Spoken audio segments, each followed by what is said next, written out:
Hey everyone! Today we're going to check out another relationship stories. For those of you who enjoy diving into the intricate dynamics of human connections, you're in the right place. And hey, if you pride yourself on being a helpful soul, why not consider hitting that like button and subscribing to our channel? It's a simple gesture that would be immensely helpful in supporting us, and the best part, it won't cost you a thing. So without further ado, let's jump right into today's compelling tale of love, heartbreak, and everything in between. My name is Dave, and I'm sitting in my room. I've made 4 phone calls and sent 1 text message in the last 2 hours to ruin God knows how many lives. Someone's at the door. Hey, sweetie, where's Fiona? I called Stuart, and he came home early. He's going to pick her up and look after her until I get home. Linda, I've said it before, but I'll say it again. He's a great guy. I know it's a tradition not to like your son-in-law, but your choice is so damn good. I just can't help but like him. I grinned at my daughter's grim smile. We shared a sense of humor. Have you told Pete yet, Dad? No, your brother is at sea right now. I'll write him later. Okay, Dad, I'm here for you, you know that. Yes, thank you, sweetheart. We were silent for a long time. Why did she do that to you, Daddy? I don't know, honey. Why, didn't she say anything? I haven't talked to her yet. You mean to tell me that they're still... Uh-huh. I saw my daughter's worried eyes dart toward the bedroom stairs. I just wanted to wait so she could tell us all at the same time why she did it. All of us? Yeah. I invited a few more guests. They'll be here soon.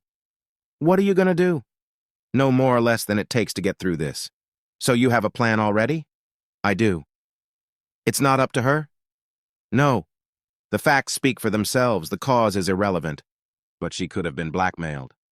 Believe me, if you saw what I saw and heard what I heard, you'd realize she wasn't being blackmailed. Linda looked into my eyes for a moment. I thought you were taking it normally, but now I see that you weren't. I didn't. I looked away. No daughter should see her father cry. What would you have me do? You do what your conscience tells you to do. I won't think any better or worse of you, no matter what you decide. Thank you, Dad. Do you have any idea why she did it? I have no idea, honey. Until this morning, I thought we had a good marriage. What happened this morning? Well, your mother's always been bad at lying and keeping secrets. It's just not in her nature. After 27 years together, I know her habits like my own. She showers every morning. Every Tuesday and Friday, she washes her hair. She is in there for about 30 minutes. This morning, she spent almost an hour and a half in there. When I walked in there to tell her she was going to be late for work, I saw what kind of underwear she was wearing and what she was going to wear. It wasn't her usual office clothes. I asked her what her plans were for the day, and she said nothing out of the ordinary, just work. She was lying. Every time she thought she was going to be late for work, she started to worry. This morning she was as cold as a cucumber. That's when I realized she wasn't going to work. So what did you do? I canceled work and parked a little further down the street. I was going to follow her when she left, but she wasn't going anywhere. I stayed there until the guy she works with at the real estate agency showed up around 11:30. I snuck in and made sure it was exactly what I expected, and then started thinking about what I should do. After that, I made a few phone calls, and here we are. Were there any leads, Dad, before today? I thought you were doing well. No, honey, nothing. As far as I knew, I loved her, and she loved me. We were going to work a few more years and then retire and live happily ever after. Daddy, I have to ask you something. Did you ever... Don't even say it, Linda. No, I never betrayed your mother. I've never disrespected a woman so much in my life. Even when our sex life pretty much died a couple years ago, I just let it go. What? You haven't had sex in 2 years? No, your mother was never overtly sexual. She just didn't seem to enjoy it very much. Sure, she seemed to enjoy it when we started, but that was in the beginning. When she went through menopause 2 years ago, everything just completely dried up. So when you found her today, it must have hit hard? I let my steely gaze answer that for me. At that moment, there was another quiet knock on the door. I opened it and saw my father-in-law standing there. Come in, Paul. Thanks, Dave. Where is she? Upstairs in our bedroom. Okay. I'll have to see for myself. I understand. Just don't disturb her, please. The old man went up the stairs and came down a minute later, looking even older. He sank heavily into a chair. I poured him a whiskey and he drank it down. I can't believe she would do that to you. She knows how devastated you were when your fiancé cheated on you. After all, she helped pick up your pieces. Not only that, she knows how devastated I was when I caught her mother when she ran off with this asshole, leaving me and the kids behind. I'm sorry, but I have to get out of here. I guess a woman shouldn't see her grandfather crying. I walked him to the door. Linda pretended like she was going to follow us, but I waved her off. I wanted the old man to retain the remnants of his pride. He stood on the porch and grabbed my shoulders for support. Do what you have to do, son, but nothing physical. I couldn't stand to watch this. Don't worry, Dad. I won't touch a hair on your daughter's head. But as for the other shit, I apologize for what I'm about to do. A guy's got to do what he's got to do. He looked at me for a long time, then nodded. He shuffled to his car and slowly drove away. A broken man. I called his son, my wife's brother, and without going into details, suggested he go to his father's house for support. I was just hanging up the phone when I heard the toilet flush upstairs. Ah, nap time must be over. I joined Linda, and for a few minutes we sat in silence. Soon we heard the creaking of the bed and the sounds of passion. See, Linda, does this look like blackmail to you? No, Dad. How can you sit there? Why don't you go kick that bastard's ass? Well, it's not easy, honey, but I have the ability to shut off my emotional side, sort of detach myself from all feelings. So why torture yourself? Why not go upstairs and stop it? Throw the whore out? We have another visitor. As if on cue, there was another knock on the door. I opened to a sensible lady a few years younger than me. Surprisingly, she had a boy and a girl with her. They looked like teenagers. Is this Mr. Brown? Yes, please, call me Dave. I'm Jenny Smith, and these are my children, Robert and Sarah. I picked them up from school. If what you say is true, I wanted them here. If only to realize that it was their father who destroyed our family. I shook Robert's hand. It was surprisingly firm. I introduced them all to Linda. You said you had proof, Dave? In response, I reached into my pants, which were lying on the armrest of the couch, and pulled out my wallet. I held it out to Jenny. She opened it and looked at the driver's license. A tear rolled out of her eye. She must have hoped what I'd said on the phone was a mistake. Her face was suddenly petrified. Well, Dave, where are they? In response, I simply put my finger to my lips in the international symbol of silence. We sat there, listening to the grunts and groans. Son of a bitch, you haven't run into them yet? No, I wanted us to act as a team. I just made a video for us that I'm happy to share. I also set up a tape recorder and stuck it under the bed. We can go right now if you want. I suggest the kids wait until we meet up with the, worthy performers. Yeah, you're right. Wait a minute, I have a locksmith to change the locks on my house. I was just waiting to see if you were right. I'm not really surprised. It's not the first time. He's such a smooth-talking little dang. Linda and I waited patiently while she called the locksmith, then her lawyer, and gave them both permission. We distracted her kids from the noise by chatting about nothing. Then Jenny squared her shoulders. Okay, let's go. Jenny, Linda, and I headed up the stairs while the kids downstairs waited for our cue. After Jenny peered furtively through the doorway, I gestured for them to stay away, and I entered the room myself. I stood at the foot of the bed and watched in disgust. What I had seen before was true missionaryism. Now he was taking it doggy style. I could see that he had a very bad feeling about his physical safety in the near future. That's right, asshole. I'm bigger and uglier than you, and please believe me, I'm pissed as hell. Why don't you just go back to bed and cover yourself and my ex-wife? He was an obedient bastard, if nothing else. Within seconds, they were already lying side by side under the covers. I noticed that the look on Tracy's face went from shock to defiance. I let her speak first. Dave, I want a divorce. I've fallen in love with Joe. This guy. I'm sorry you had to find out like this. We were going to tell you tomorrow. It's okay, honey. By the way, I know his name is John Smith, don't I? I could see it shocked them. Not the smartest move, leaving your wallet in your pants pocket downstairs, asshole. Tracy, just idle curiosity, but why are you so done with our marriage? You had to know that catching you cheating would devastate me. Finally, I saw the shame on her face. I'm so sorry, Dave. We couldn't help falling for each other. I accept that, darling. But you could have not put the cart before the horse. You could have not fucked that asshole before you announced you wanted a divorce, couldn't you? I'm sorry, Dave. I just wanted to make sure John and I were compatible. We didn't want you to see us. If it helps, it was the first time. What? A test drive of a new model? A size test. Don't be rude, Dave. I don't want our marriage to end in a fight. Can't we break up as friends? That almost broke through my mental defenses. I assume that under the pressure of this situation, it's like she's quoting tomorrow's pre-rehearsed speech.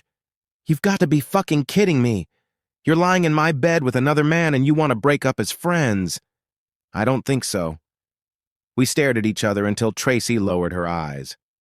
I decided it was time to start scoring points. Your father wanted me to tell you how disappointed he is. He had hoped you wouldn't turn out to be a slut like your mother. Tracy's face turned white as a sheet.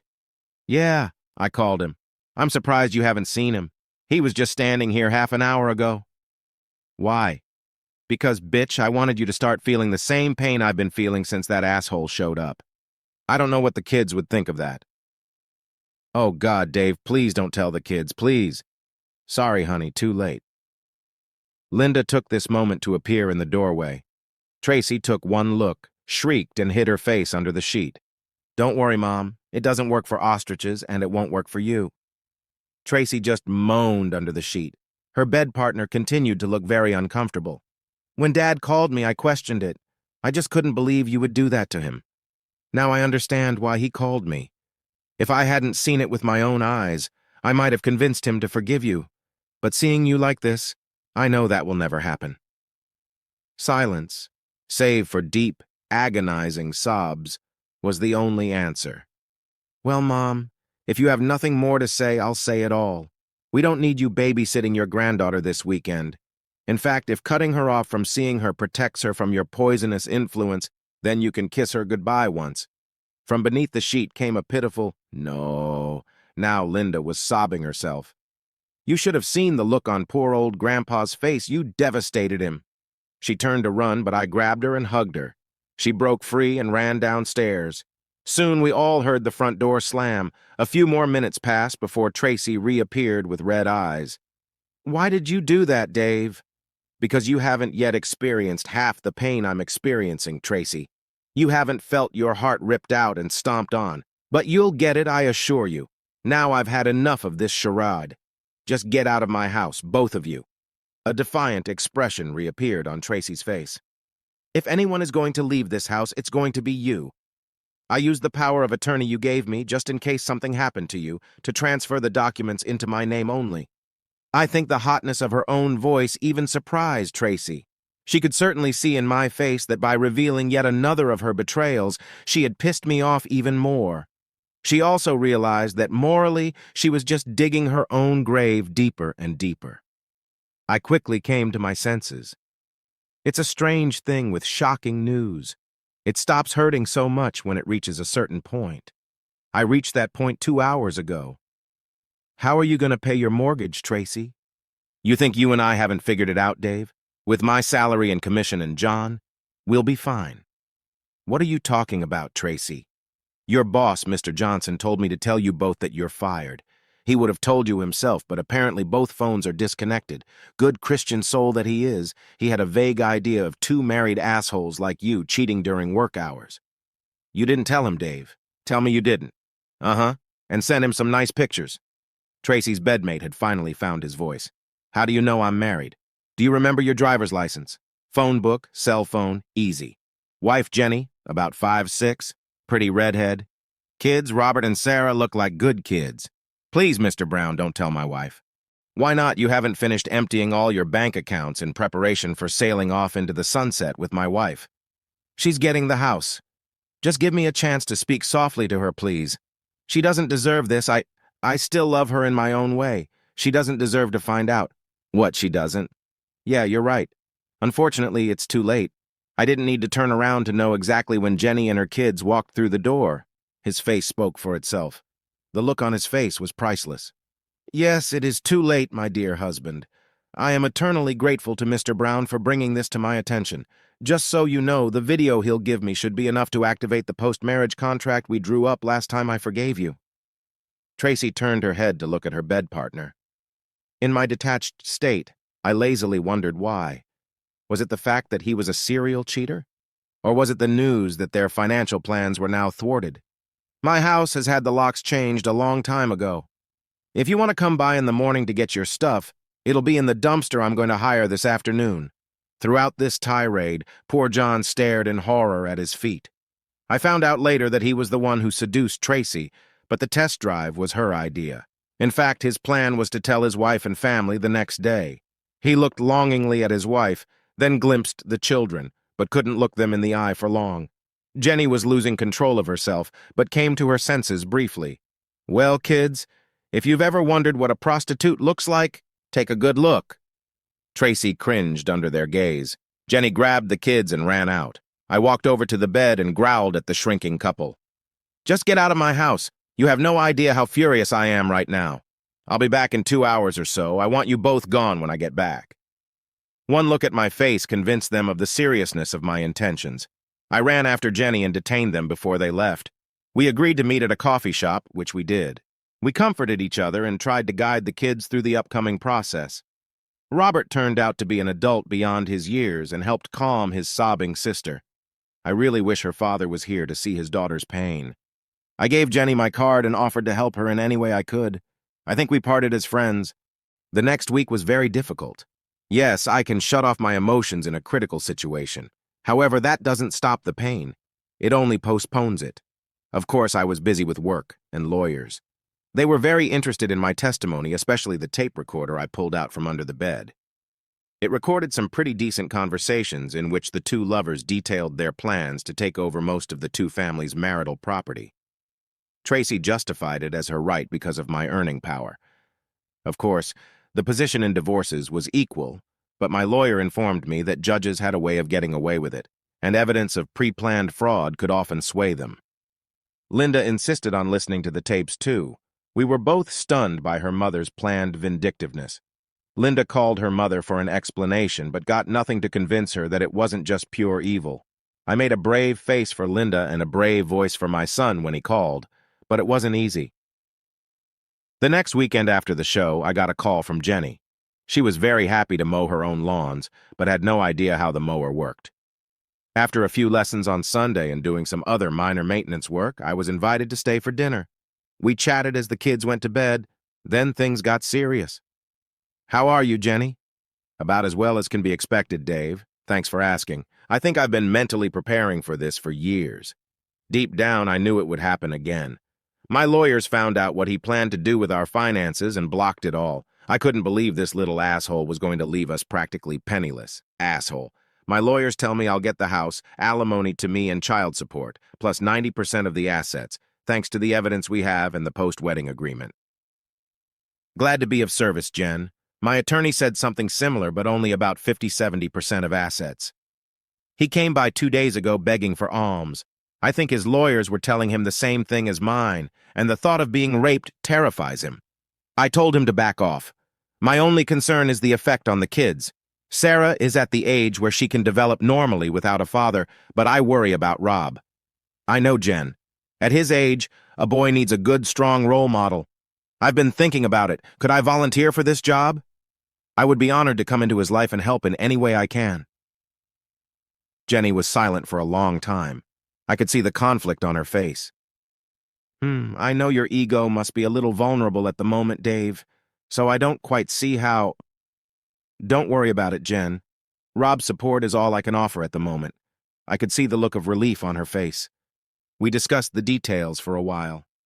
"What about you, Dave? Are you okay?" "I don't know, Jen. I'm still a mess. I don't know what I did to make her hate me so much.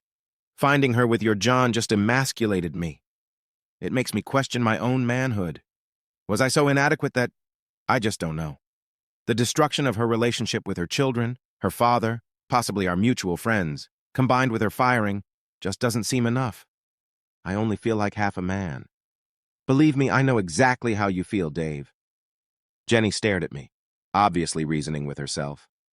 Finally, she continued, "You know what you need to do to regain your manhood, don't you, Dave?" Jenny leaned toward me with a steely gaze. Yes, yes, Jen. Good. How comfortable are you with me, Jen? There was steel in her voice now, too. Hell really doesn't have the fury of a woman scorned. As far as ridding you of your demons, Dave, you're too good a guy to let some lingering pain ruin your whole life. Let it all out, Dave. All right, I'm gonna need an alibi. You'll have one, trust me. When she told me what she had in mind for an alibi, we both had a long laugh. God, I needed that. We resumed our conversation. This conversation is only half over. What about you, Jen? Do you feel like you need to get back at Tracy? Good God, no. I know what a smooth-talking little prick he can be. Your poor wife never stood a chance. I almost feel sorry for her. We parted as friends, and she promised to talk to Rob about whether he was interested in helping restore my old car. That set the plan for the next 6 weeks. After school, he would come over to my house and we would mess around. I took every opportunity to talk to him and we became friends. After I took Jenny home, everything changed. I used my free time to spy on the happy couple. With their bank accounts frozen, John and Tracy couldn't get their own place. Tracy was staying with one of her few remaining friends. Shithead was doing the same with one of his own. They spent most of their evenings together and then split off in different directions late at night. Eventually, I established a clear enough pattern to call Jenny on Thursday night and announce that the next night was the night. She arranged for the kids to go to her parents' house for the night. I drove up to her house and parked in the driveway. Then, after kissing her on the lips, I rolled John's old motorcycle out the back gate and started it up a block from her house. Once at his buddy's house, I looked around, then quietly fired my air pistol into a streetlight. After that, all that was left to do was wait in the bushes on the side of the driveway. He surprised me by breaking the routine. He arrived 40 minutes later, in a cab instead of a car. The reason became clear when I saw his unsteady footsteps coming down the driveway. He was drunk. Now, a low blow was never in my nature.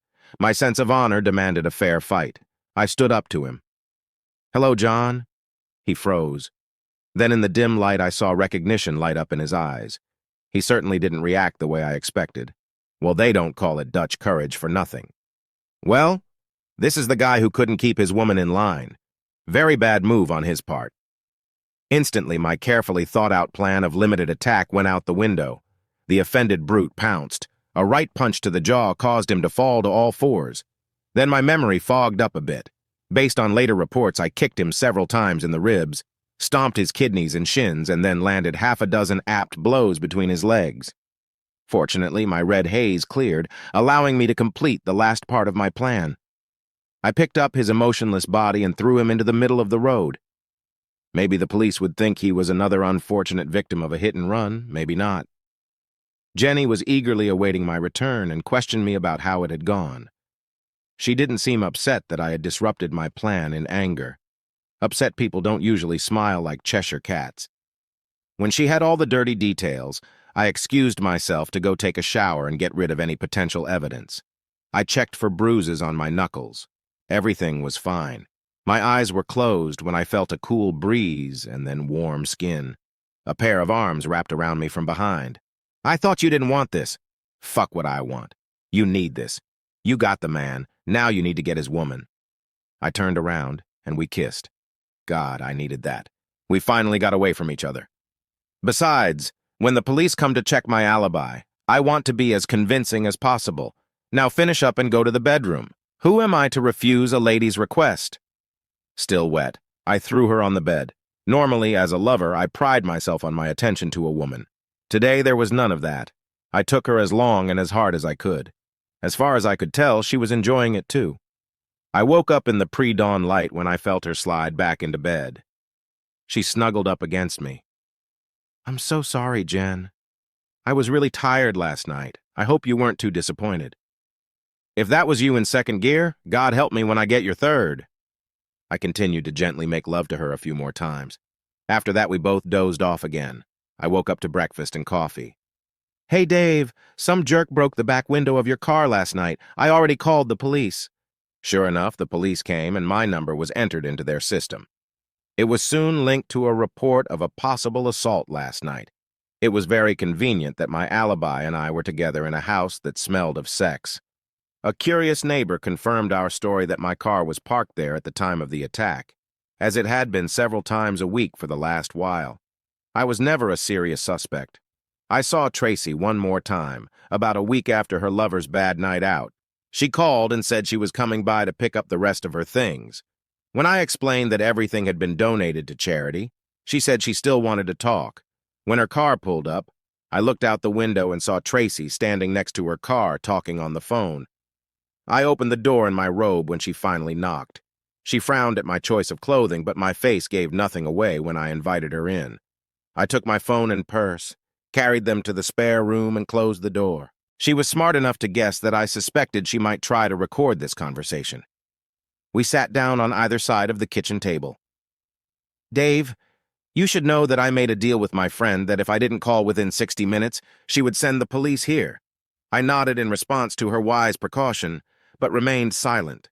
There was only one thing I needed to tell her, and it could wait. "Dave, can I just say how sorry I am that our marriage is over?" Save your breath, Tracy. I have absolutely no interest in sitting here listening to you try to salve your conscience by justifying why you tried to destroy me. Okay, Dave, you're the one who beat up John, aren't you? I did. It took her by surprise. She obviously expected me to deny it. What? What's so hard to understand, Tracy? You asked me if I beat up an asshole, and I said yes, it was me. But why? He never did anything to you. Look, Tracy, extramarital sex can't screw up your brain that fast. When I saw you sleeping with him, it completely emasculated me. It shattered my male confidence. It made me doubt my ability to satisfy a woman. It robbed me of my pride. She was shocked. I don't think she'd ever considered that aspect. That's what it means to cheat. After a while, I realized I had two options. I could become a sad, lonely old man like your father, a useless, empty carcass. Or I could fight my way out of the corner you and your lover have driven me into. Does it really surprise you that I chose the male option? The only option that will allow me to remain a man. Is that so? Yes, I destroyed your boyfriend. And if I feel it's necessary so I can hold my head high, then I will do it all over again. You forced me into this, Tracy. There can only be one survivor. To prevent you and him from destroying me, I must destroy you both. The words were spoken with such calm, chilling certainty that they left no room for doubt. Boo, but John and I just fell in love, Dave. We couldn't help it. You remember being in love, don't you? Yeah, Tracy, I remember 8 weeks ago. Like I said that day, it may not have been your choice to fall in love, but it was your choice what to do and how to do it. If you had just come to me and said, Dave, I've fallen in love with someone else, I want a divorce, then I would have been sad. But I would have gladly given you your freedom, or fought to win back your love.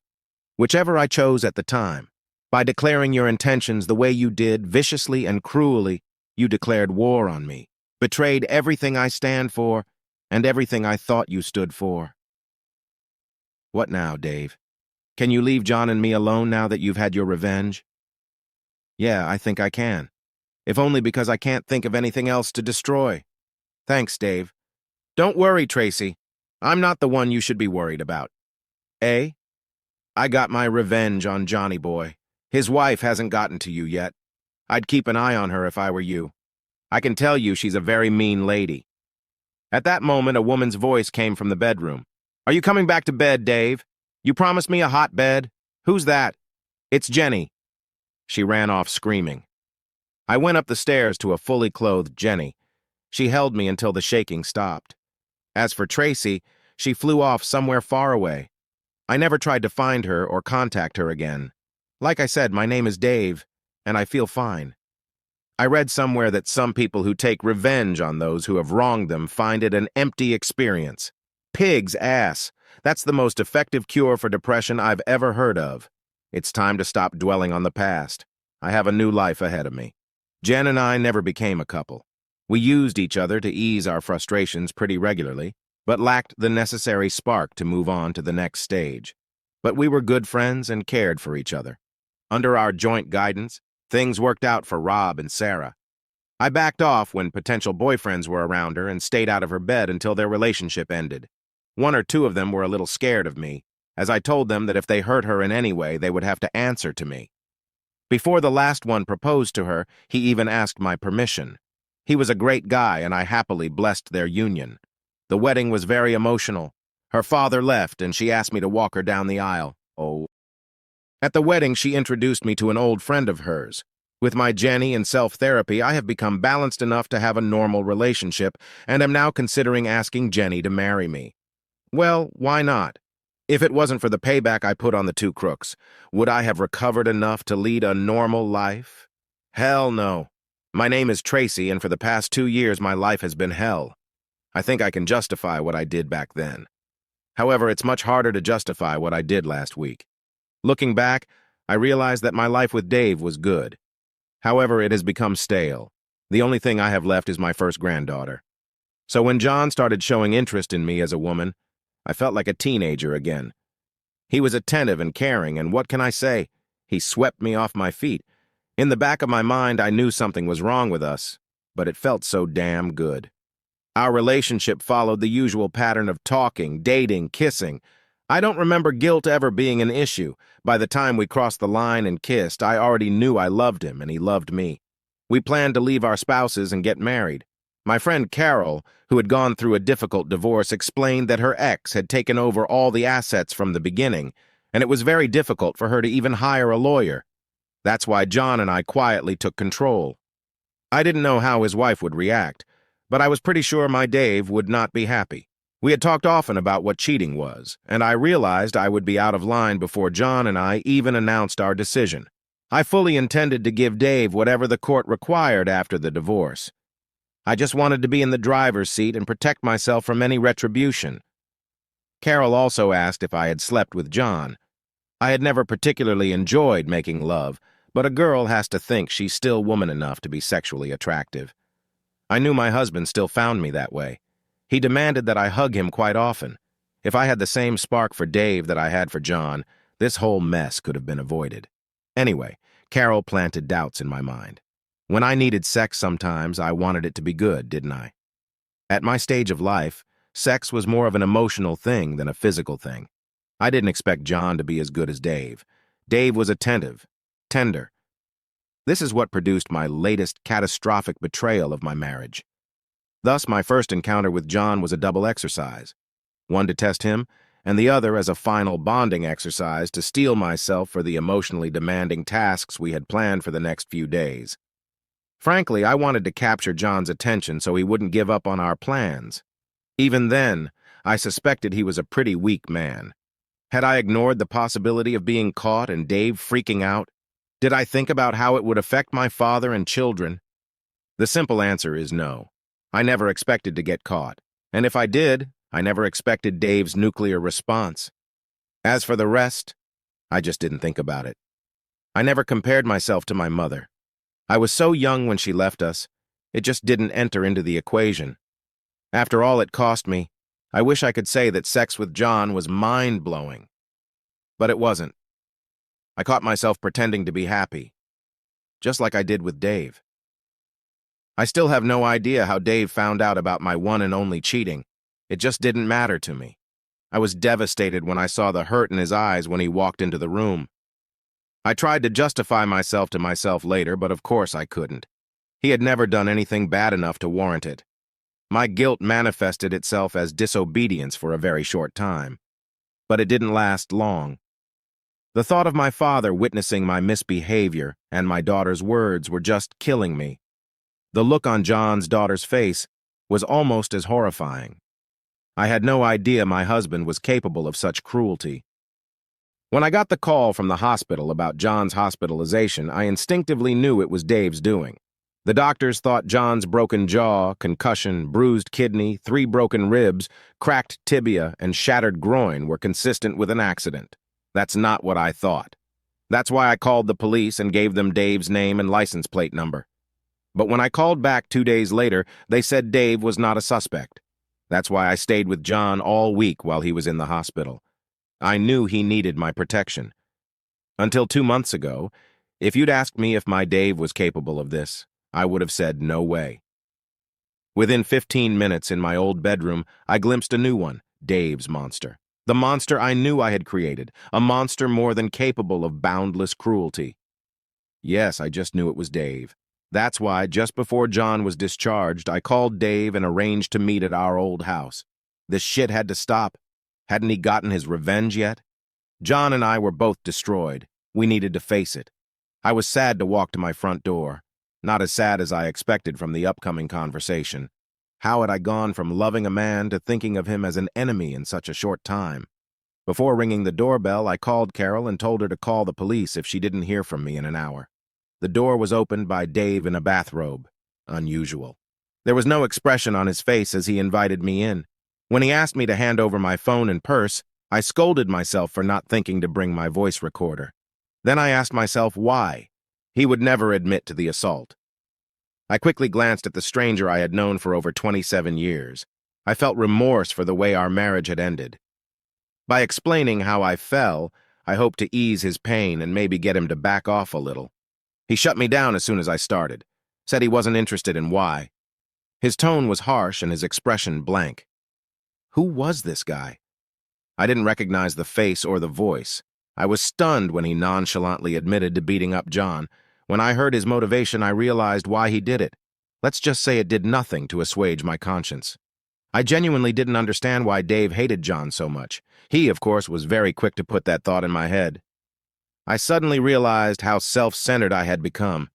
It blinded me and allowed me to rationalize the completely unacceptable. I suddenly realized not only what we were being punished for, but that judging by the look on Dave's face, there was more to it. My question of whether he remembered what love was part of my prepared speech. His answer was like a knife stabbed into my stomach. How else could a decent man feel? I knew I had to run. I didn't realize John's wife was a physical threat until I heard Dave's words. With a flash of insight, I suddenly sort of found myself in her shoes. What would I do if she did to me what I'd done to her? A chill ran down my spine. When I discovered she was upstairs, I ran. I picked John up from the hospital and we both ran. Both divorces were finalized. The papers were delivered to our mailbox located 2 towns away from my new home. The stress of living anonymously with no friends and constantly looking over my shoulder was overwhelming. Eventually, we had some money. The waiting was hard. 6 months later, John and I were married.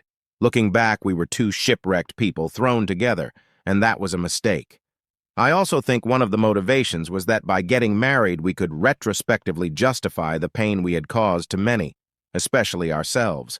My most recent fall started innocuously enough. John's only remaining testicle never worked. He was completely unable to get an erection. We could never afford the course of testosterone treatment needed to alleviate this problem. This caused him to be cranky, insecure, and jealous. Let's face it, a marriage based on infidelity is an uphill battle from the start. His nagging made me very unfriendly, too. A friend of mine recommended ZHT therapy to me. She had cured her similar condition that way. I quipped about the likely cost, but she explained that since every other woman over 45 was treated, it was much cheaper than testosterone therapy. One more visit to the doctor, and like magic, my life returned to a happy normalcy. My doctor warned me that one of the side effects of estrogen pills is the revival of my libido. He said this with a smirk, as if it was a good thing. However, when it happens to the wife of a man with erectile dysfunction, it is very devastating. I felt more horny than I ever had after the first 5 years of my marriage to Dave. John dismissed my pleas for sex, which might have helped. When a guy at my new job started showing interest in me, I couldn't help but respond. He was much younger than me, and it was very flattering. Hiding our dating was extremely difficult. The insanely jealous John was much harder to fool than Dave. The first time we kissed, I felt like I'd been electrocuted, not from excitement, but from a strong sense of déjà vu. I refused to go through it again. I refused to cheat. I thought long and hard, but I finally came up with a solution. It was far from perfect, but John had to respect my motives, didn't he? So I sat John down on Thursday night last week and told him as gently as possible that I wouldn't be home on Friday night. I have a lover to meet. I will be discreet. It's just sex, and I will never rub his nose in it. I took his silence Thursday night and Friday morning as reluctant agreement. After treating me to dinner and a disappointingly short sex session, my new lover fell asleep. Embarrassed, I went home to the trailer where John and I lived. He wasn't there. The wail of sirens at dawn alerted me to the fact that he was hanging swinging from a tree. I did it again. Destroyed the man. I prepared myself for the payback I knew he had orchestrated. I was surprised to find that it consisted only of a suicide note and a letter to his lawyer. So, the suicide note was emailed to all of our remaining friends who immediately dumped me. The letter to his attorney was to change the beneficiaries of his insurance policy and his will from me to his children. When will I learn? Never touch a man's pride,